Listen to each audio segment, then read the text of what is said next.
El nombre del hombre muerto ya no se puede decirlo. Quem sabe? O nome do homem morto já não se pode dizer. Quem é o homem morto? A que se refere a canção do Capinã. É ele, é o nosso comandante, Che Guevara. E por que eu estou falando do Che Guevara, hein? Porque estou com um livro sobre o Che Guevara. La Otra Cara del Combate. Eu estou falando do Che Guevara porque há um filme e há uma cineasta envolvida com esse tema. Che Guevara, uma biografia de Che Guevara. Mas ela é cineasta, ela é museóloga, é produtora de cinema e é a nossa dialogadora de hoje. Foi ela que me trouxe esse livro. Eu me refiro a ela, a Margarita Hernández, a única cubana do mundo cearense. Obrigada. Tudo bem? Estou feliz de estar aqui. É mesmo? Você é uma cubana cearense? Sou cearense. Eu sou brasileira. É brasileira, claro. Brasileira, mas no Ceará, entrei pelo Ceará. Não? Quantos anos de Ceará? Ceará, 26. 26 anos radicada no Ceará, produzindo o Ceará, dirigindo, inclusive, você foi curadora da mostra, do Memorial da Cultura Cearense. Certo, eu comecei trabalhando aqui quando eu cheguei na área dos museus, trabalhei no Museu do Ceará, logo fui para o Memorial. E o cinema sempre esteve, não? Porque, bom, casada com cineasta, a gente acaba sempre aos poucos, não? Colaborando, e aí acaba depois produzindo. Se transformou em produtora. E logo fui aos poucos, como o cinema é muito forte, não? No final dos anos 90, você então... E aí eu me dediquei ao cinema até hoje. É uma museóloga formada em museologia em Havana, em Cuba, e que se radica no Ceará a partir do casamento com o nosso diretor da Casa Amarela, o cineasta Vone Oliveira, e é hoje a nossa dialogadora. Ela é cineasta e ela acaba de lançar no Festival de Cinema de Fortaleza do Ceará, o Cine Ceará, um filme muito bonito chamado Che, Memórias do Ano Secreto. Memórias de um Ano Secreto, que se refere exatamente a um período meio obscuro da vida de Che Guevara, que é 66, né? 1965, quando ele está ali em Praga, antes ainda de ir para a Bolívia, não é? Depois do Congo e antes da Bolívia. E antes da Bolívia, não é? É quando ele sai da vitória da Revolução Cubana em 59 e aí passa a ser essa figura que vai, digamos, exportar, entre aspas, a revolução. Aliás, a primeira cena do filme é exatamente sobre isso, né? Alguém pergunta, o senhor quer fazer a exportação da revolução? E ele diz, não, ninguém exporta uma revolução, não é? Não, muito bem. Não é isso? Isso. Ele diz assim, são os países opressores que forjam, né, que forçam os povos a fazer as suas revoluções. E ali já, na primeira cena, já diz, aqui veio o filme, né? Aqui veio o filme. Vamos começar então pelo Che Guevara? Ok. Por esse livro que você me trouxe. Porque a partir dos objetos, os objetos vão pautando o tema. Perfeito. E eu queria então que você falasse, afinal de contas, não é cubano, é um argentino que se transformou em cubano e que se transformou numa figura internacional, sobretudo a partir daquela frase tão linda que é o "Hay que endurecer-se, pero sin perder la ternura jamás". Muito bem, está muito bem em espanhol. Bom, esse livro não é um livro que eu ganhei do Vone, é uma viagem que ele faz, não? Não é uma biografia do Che, é um livro sobre um pedacinho da vida dele realmente secreto, ou digamos, desconhecido. Que é diferente de desconhecido de secreto. Sim. E é do seu dentista.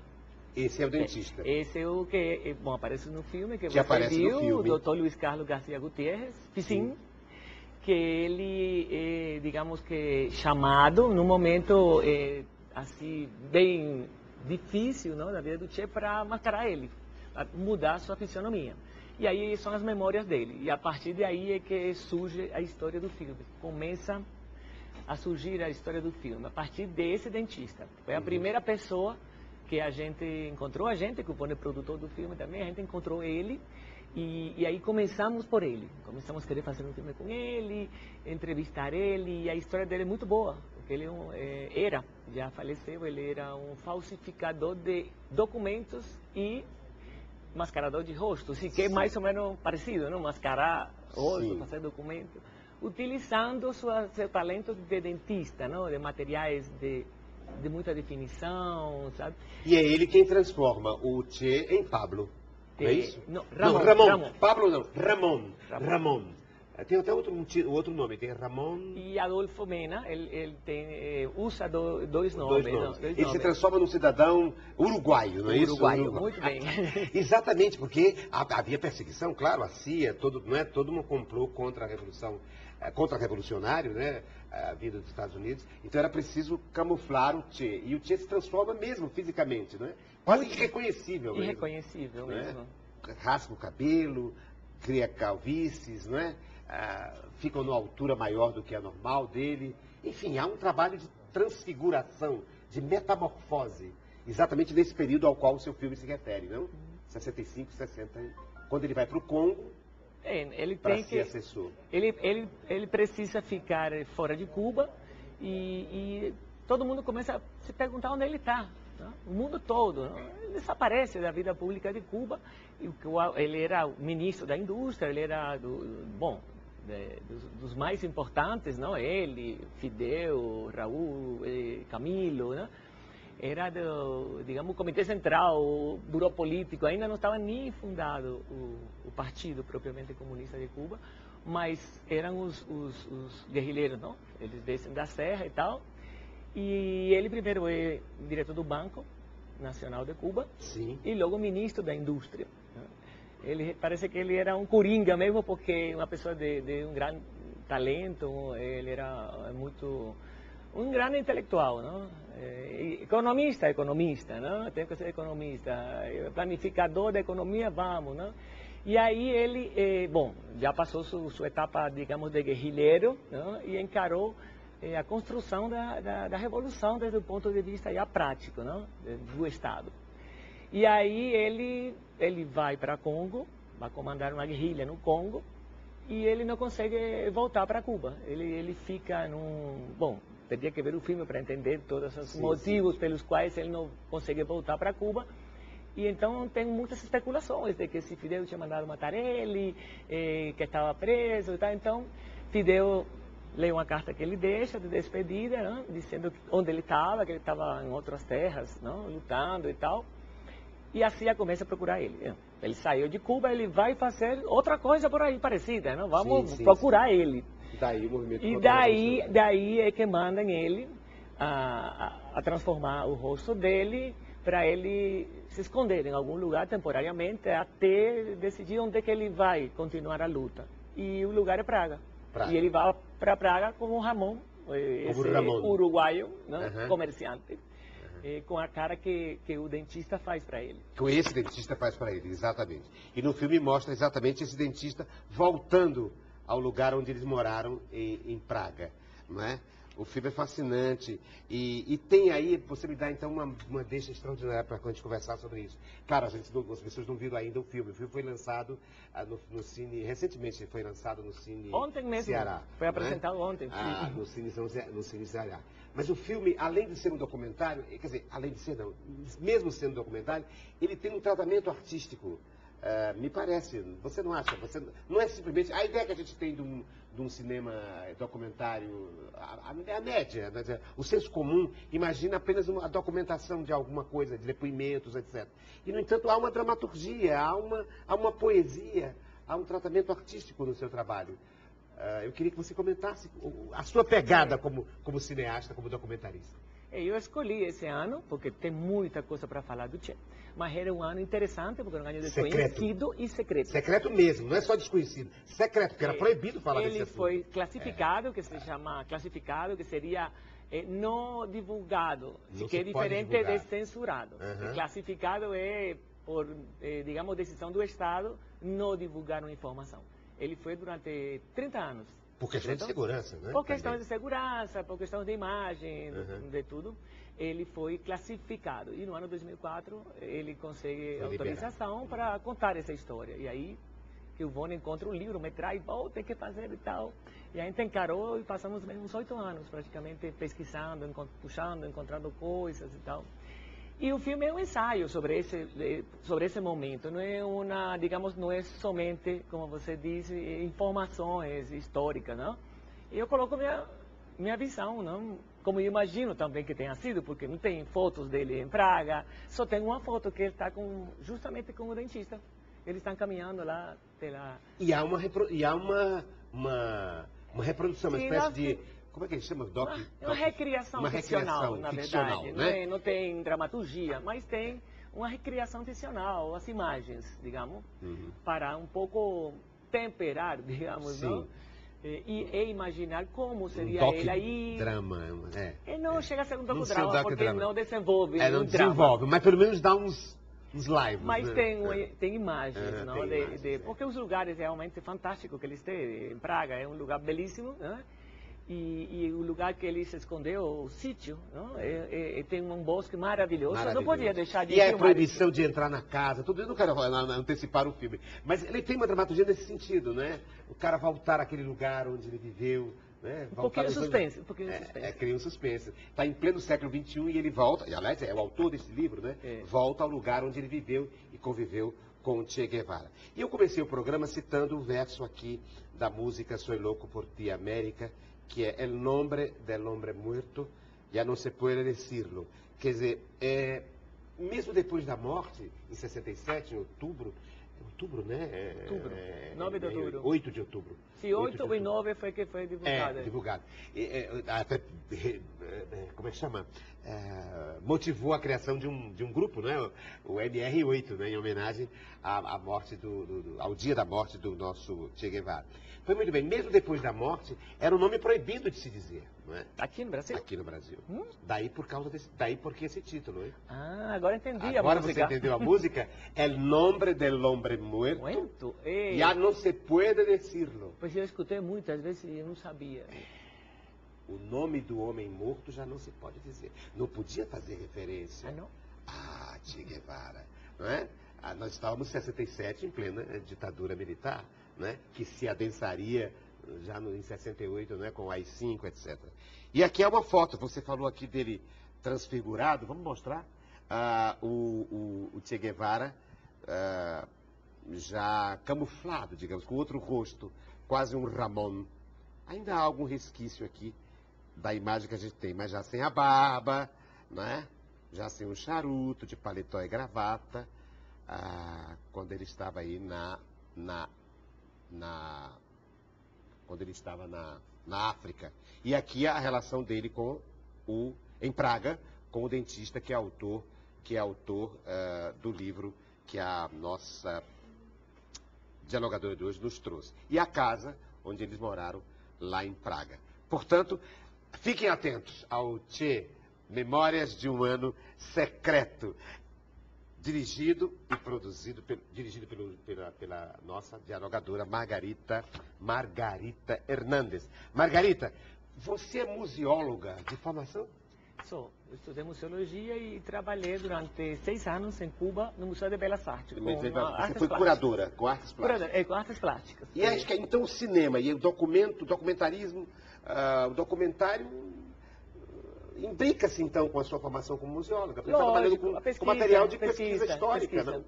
É pesquisa histórica mesmo. É uma das matérias que a gente estuda, que uma das vertentes, das vertentes é a pesquisa. E hoje eu estava falando justamente como o cinema, a pesquisa, não, de documentários, tem trazido muitas coisas à luz, não? Porque ele tem uma visibilidade muito grande, não? Às vezes você não tem acesso a um livro ou uma pesquisa de uma universidade, mas quando bota na tela, não? Todo mundo fica sabendo. E tem muitos exemplos muito bons. Eu acho, então, que você se virar uma documentarista, como você se transformou, engloba, digamos, todas as suas vocações, a multiplicidade sua, porque engloba a história, a sua vocação para a história, como museóloga, e arte. Você veio do Museu de Arte, não é? E, afinal de contas, é uma obra de arte, um documentário, não? Bom, não é? É uma obra de arte, não? Na hora da edição, na hora da música, é uma construção, não é? Uhum. Você trabalha, por exemplo, no seu filme com aquela ressaca que se repete, com a música, com o piano, enfim, com os silêncios, com os tempos em que demora o enquadramento. Tudo isso é poética, não é? É poética, é arte, embora a serviço de uma história, de uma dramaturgia, digamos que... Bom, Mesmo documentário é ficção, não é? É, porque é a visão do diretor. Não é verdade? Todo documentário é ficção também. Não é, é um recorte, Você selecionou o que você quer dizer, não é? Até o que você olha para mim também é ficção. Também é ficção, exatamente. É subjetividade minha. Os que estão assistindo o programa vão ter essa história, não? O tempo que ele vai ver, logo já vai passar a ser a memória e já logo vira uma ficção, imediatamente. Aliás, também o olhar que nós temos sobre nós mesmos também é ficcional. E as lembranças também. Porque as lembranças também. Tudo é ficcional, não é? Tudo é subjetividade, né? Tudo é subjetividade. Quando você se lembra da sua infância, você não volta à infância realmente. É sempre o filtro do presente. Em outras palavras, o passado é o filtro do presente. Certo. Filtrado pelo presente. Todo o tempo, muito rápido, dura muito pouco, não? O presente dura muito pouco também, não? Bom, dizem que o presente não existe praticamente, porque o olho de que ele vai ver o que está acontecendo, aquele se reflete não? Na retina. Já passou o tempo, já é passado. Não? E tudo que nós dissemos desde o começo do programa já é passado. Já é passado. E o que eu acabei de dizer agora já é passado. Já é passado.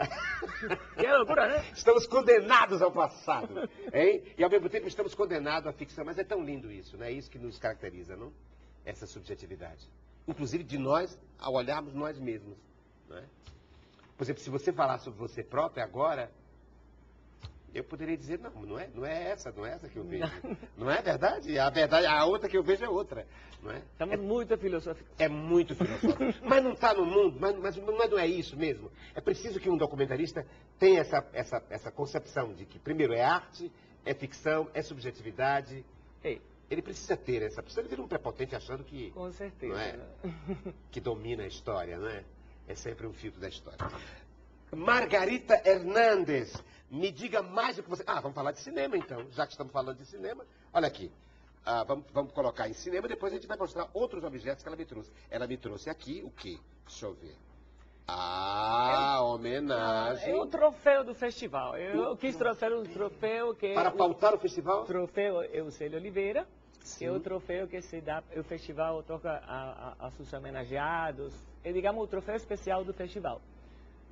O troféu Eusélio Oliveira, em homenagem a Eusélio Oliveira, criador do festival da Casa Amarela, sabe, um precursor do cinema e da formação do cinema no Ceará e no Brasil. Uhum. Então, minha vida aqui no Brasil ela é muito ligada ao festival, não? Ela é como aquele espiral que fez o Zé Tarcísio, não? Esse aqui é do Zé Tarcísio? Sim, é do Zé Tarcísio. É uma espiral de uma película. E o festival é isso, vai, um ano tem mais atividades, outro menos, um ano tem mais dinheiro, outro menos, não? Mas vai subindo. Não? E aí é preciso que eu diga, ela enseja a informação que eu vou dar a vocês agora. É que a Margarita Hernandes é também, durante todo esse tempo, coordenadora do Cine Ceará. Não é verdade? Além de cineasta. Inclusive dessa sessão agora, do 28º, você continua sendo curadora, coordenadora, produtora do festival. Ligada a todo tempo ao festival e vendo como se desenvolve, como aqui as coisas têm crescido, né? Realmente nessa área. Que hoje é um festival ibero-americano. Ibero-americano. De produção da Ibérica, Latinoamérica, Portugal e Espanha. Da Península Ibérica. Península Ibérica e Latinoamérica, não é? Uhum. As Américas espanholas, não é? As Américas espanholas, ou seja, menos o México, aí o México é América... Não, mas inclui Latina, o México, sim. é Latina. É Latina, ela inclui a América Central também. É verdade. Então é as Américas mesmo, as Américas espanholas, não é? E que mais? O que você me trouxe mais? É a Margarita Hernandes. O que te chama a Hernandes. atenção? Tu escolhe. Eu escolho? Tu escolhe. O que me chamou mais atenção, de mais inusitado? Lenços. Eu trabalho da gente é assim. Abre. Aqui? Isso. Ela me trouxe... A única pessoa nesse programa tem mais de 10 anos. Primeira pessoa que me traz lenço como objetos. Aí puxa. Aonde? Puxa um lenço. Aqui, ele puxa um lenço. Tira um. Puxa um lenço, puxei Tira. Aí sai o outro, não? Esse é o trabalho da gente. A gente pega em relação com a pesquisa, com o cinema, não? Vocês encontram esse livro, puxa o livro e quando puxa sai outra história de dentro e aparece outra história. E aí a gente não acaba nunca, só acaba quando acaba o dinheiro da produção.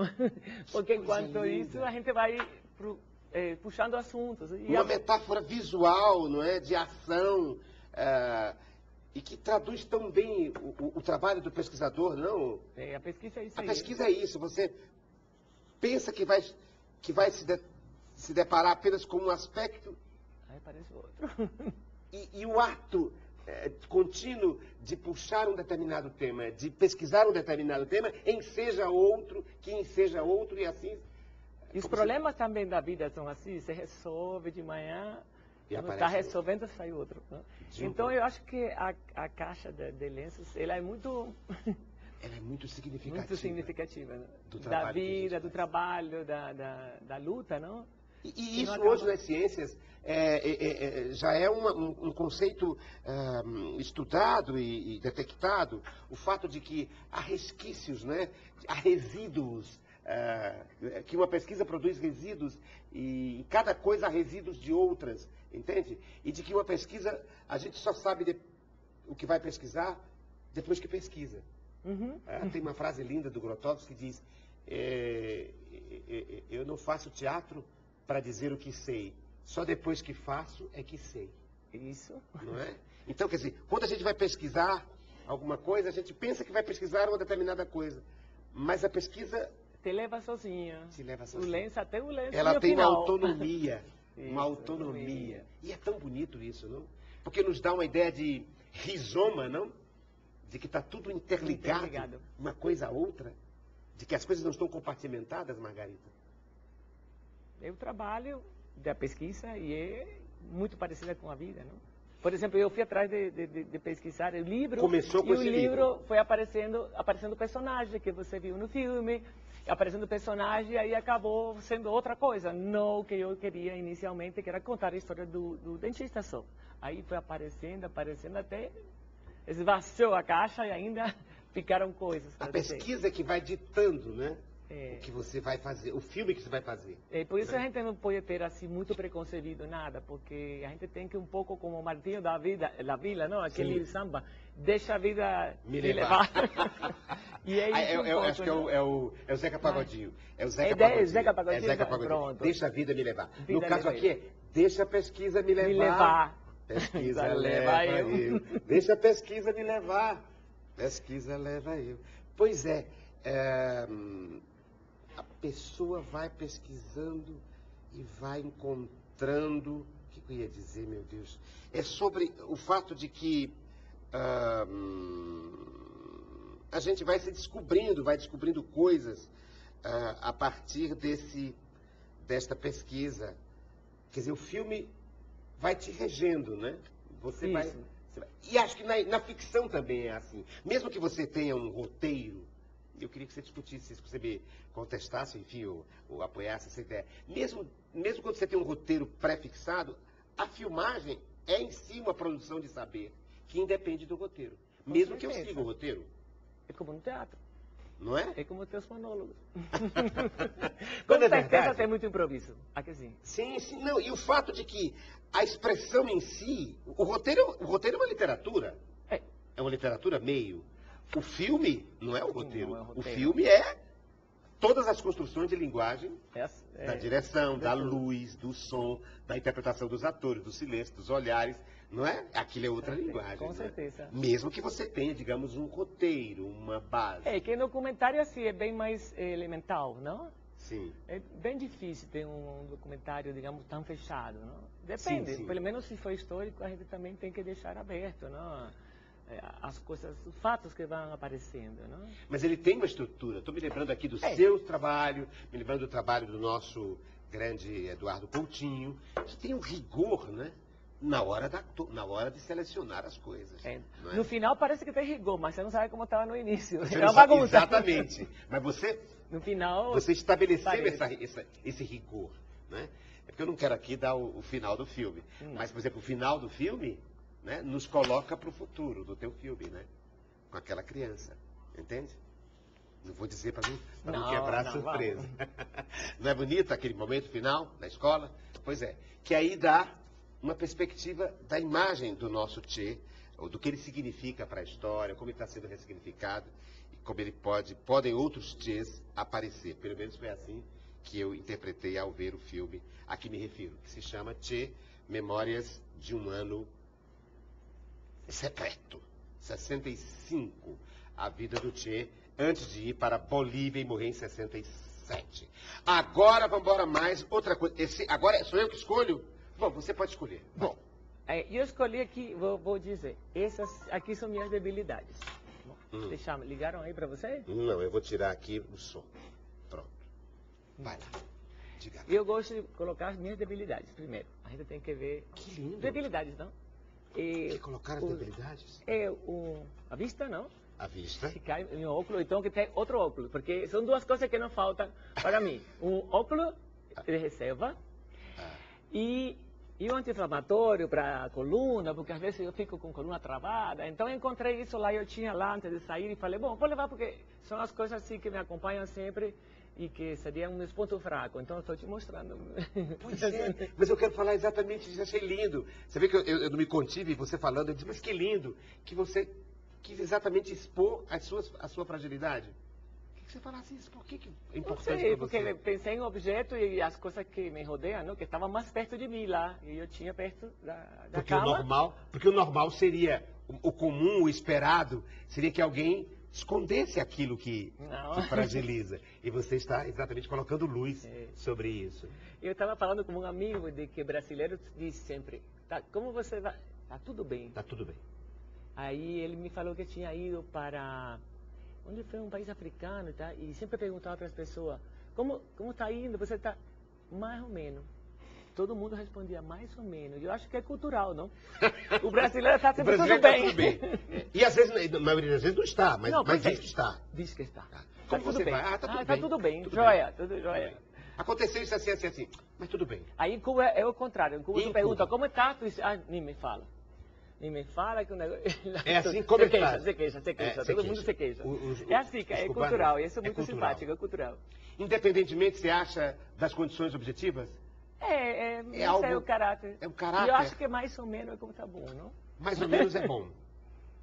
Porque nem me fale e nem é tudo bem. Está tudo bem. É algo mais plausível. Mais ou menos. É? Tem uma dor de coluna e tal. Tem uma dor. E você acha que atrapalha o fato de precisar de óculos para ser cineasta? Atrapalha muito. Muito, né? Muito porque não consigo olhar nada pela câmera, tenho que confiar. Tem que confiar no Tenho que ter um monitor grande. Sim. Ou confiar, porque se ele me botar para olhar pelo buraquinho da câmera, eu enxergo mal, é muito ruim, porque fecha um olho, aí fica o vidro, não, é um desastre, É um desastre. Tem que ter o monitor e tal. Tem que ter o monitor. Atrapalha um pouquinho. E por que você acha que tem problema de coluna? Não, porque eu tenho um problema de coluna e sempre fico com a dor. Aqui, aí eu viajo e levo, sabe, alguma coisa para a dor. Então, são as duas coisas que não estão funcionando muito bem. E você faz alguma associação, do ponto de vista psicofísico, essa reflexão? Não, eu trouxe porque achei assim, que era... Porque tinha mais perto, as coisas que estavam mais, assim, mais perto de mim, que eram duas coisas que me acompanhavam sempre. Percebi que me acompanhavam. E também, isso que é a terapia, não?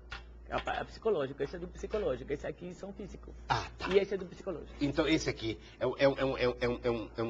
um apoio, digamos, para o físico, que é um remédio para a inflamação na coluna, óculos, mas agora ela me põe em pauta, a Margarita Hernandes, headphone se chama, não? É um fone de ouvido.